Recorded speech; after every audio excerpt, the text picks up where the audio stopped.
Hi everyone, it's Jerry. I have a sharp game to share with you from the 2025 Speed Chess Championship. This was played October 27th. On the white end, Liren playing against Hans Niemann.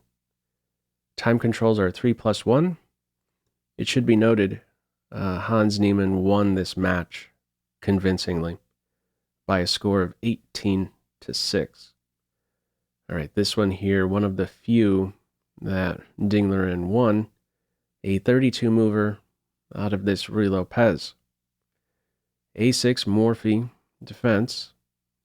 And in this game, we are working with the closed Ruy Lopez. Bishop kicked back, castles, and from here, h3. The top move here is c3, or I should say most popular move. But if you're playing c3, you are inviting the martial attack with d5. I guess maybe white was not interested in allowing that possibility, so he goes with a more solid setup. h3, c3 remains open for the queen knight. Fianchetto, d3. One's e5 is secure. This is now an idea, so some air for the bishop. Rook e8, and from here knight c3 is played. Now if white goes after the newly weakened f7 pawn with knight g5, there's a couple of ways black can approach this. One is to just undo that last move, or play energetically in the center, in this case with d5, shutting down this coordination on f7. And the idea here would be to meet this capture not with a recapture. If you play in this way, you would be lost as black with this fry deliver attack, or fry deliver tactic on f7, follow up queen f3 idea. The way to respond to this capture would be with knight d4, targeting the bishop, unleashing the bishop, and only then taking on d5, let's say after the bishop moves here. All right, in this game, white does not go after f7. It's knight c3, knight d4, knight exchange, d4, defended. Nearby c4 is an idea. Undermining e4, 2 pieces on this. Only one defending. However, after knight g3, there are 3 defenders. Bishop f8, queen f3. Pop quiz, what's your move here? Pause the video if you'd like. Okay, black plays h6 here. This is considered second best, ruling out the pin. At the top, it notes c4. Keep in mind white's last move has left white somewhat vulnerable. The rook on e1 lacks any defense. The idea with c4 is to attract the bishop to a more vulnerable square and then hit white with the fork. Can't take, rook falls.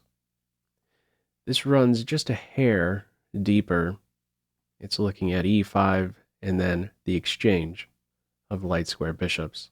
In the end, it calls it plus 0.2. Very sharp, direct line there out of this middle game.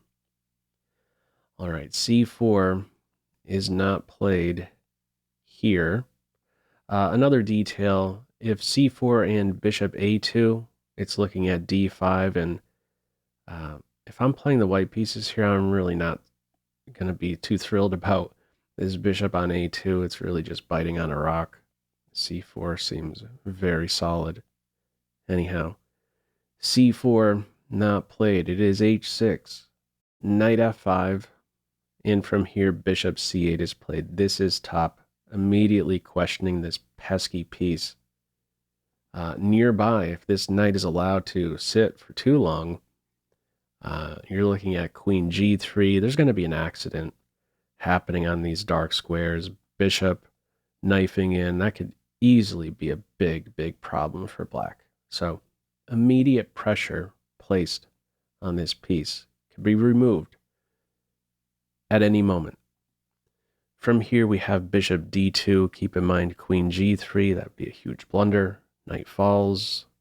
Okay, just losing a piece there. Bishop d2 in this game. No tricks. No pins, I should say, on the e-file now. Rook's connected. Rook a7. f7 is sensitive. Direct hit. Indirect hit with the queen. Got some defense there. a4. Ready to take. Can't recapture. Rook would fall. Queenside shut down. Pop quiz, what's your move here? Pause the video if you'd like. Okay, the best move in the game, is g4.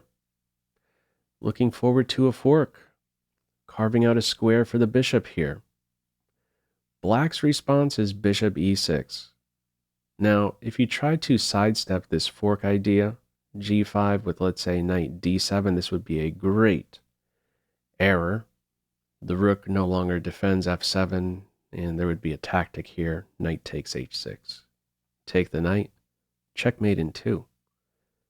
Okay, the knight doesn't budge here. We have bishop e6, g5. And rather than attract the bishop on that g5 square, throw the knight in the pin, the knight just moves to d7 only now that f7 is covered. Follow up pawn captures pawn, another pop quiz, many key moments in this game to be sure. What is your move here? Pause the video if you'd like. Okay, the best move, the move in the game, g6.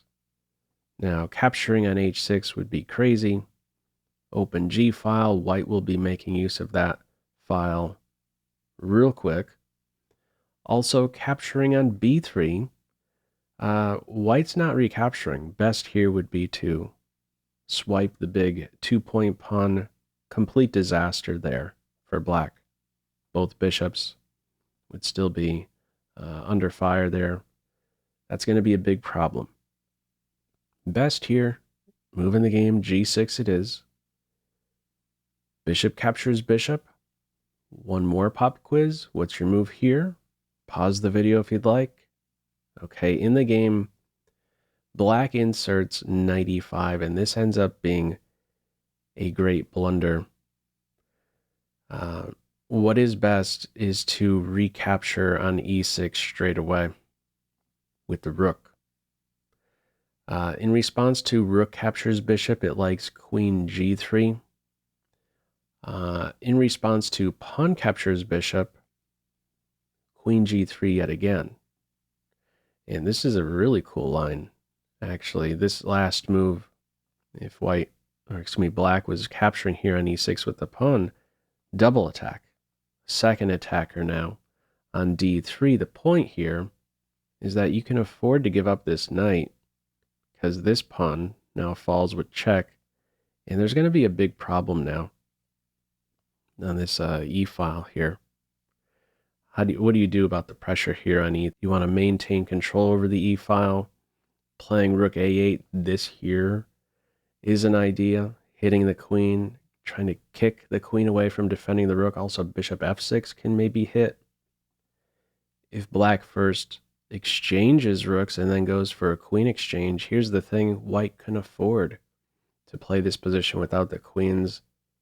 This here would be a huge problem. 4 connected pass pawns versus a knight. Rook looks like it fell out of the sky here. No good answer here for black. Completely lost. Okay. In this game, we do not see this capture with a pawn. Black inserts knight e5. Another pop quiz. Pause the video if you like. What move would you play here? Okay, we have queen g2. Queen g2, queen g3, pretty much the same idea. It turns out that knight e5 and queen g2, the inclusion of these two moves benefits white. And it's not clear right away why that is the case, but we'll see soon enough.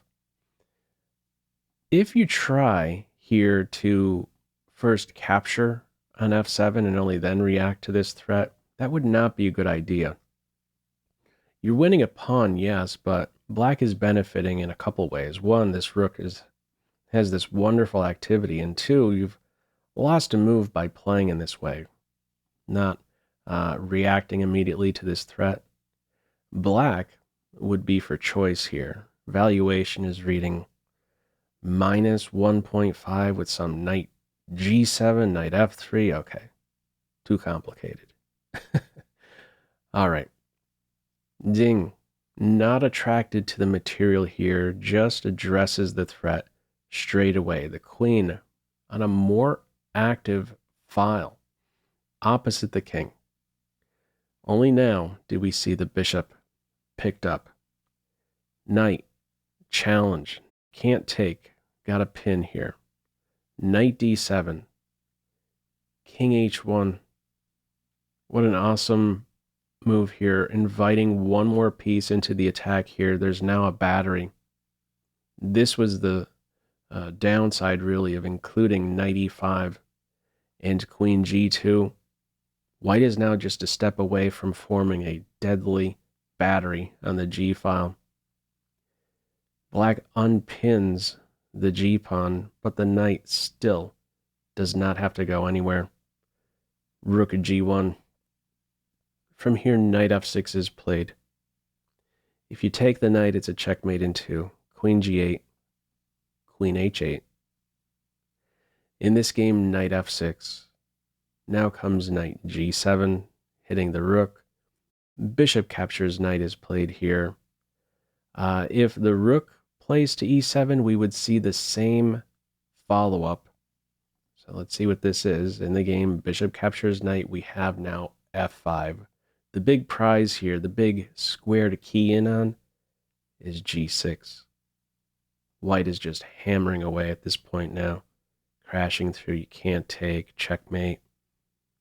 Play follows here with bishop captures H6. If the rook moves, it's just getting broken down.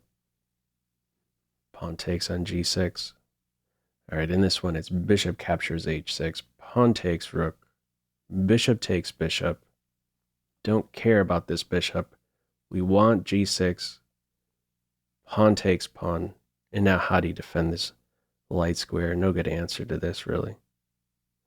The try here is to make a run for it, but black isn't going to be running for long.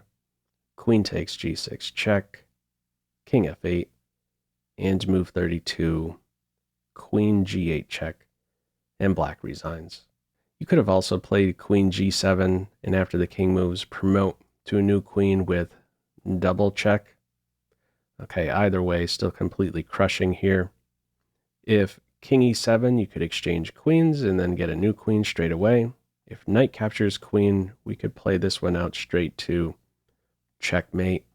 Something like this. And there you go. Major pieces swarming there. Okay, only a 32 mover here out of this closed Ruy Lopez. Sharp finish here with Queen G8.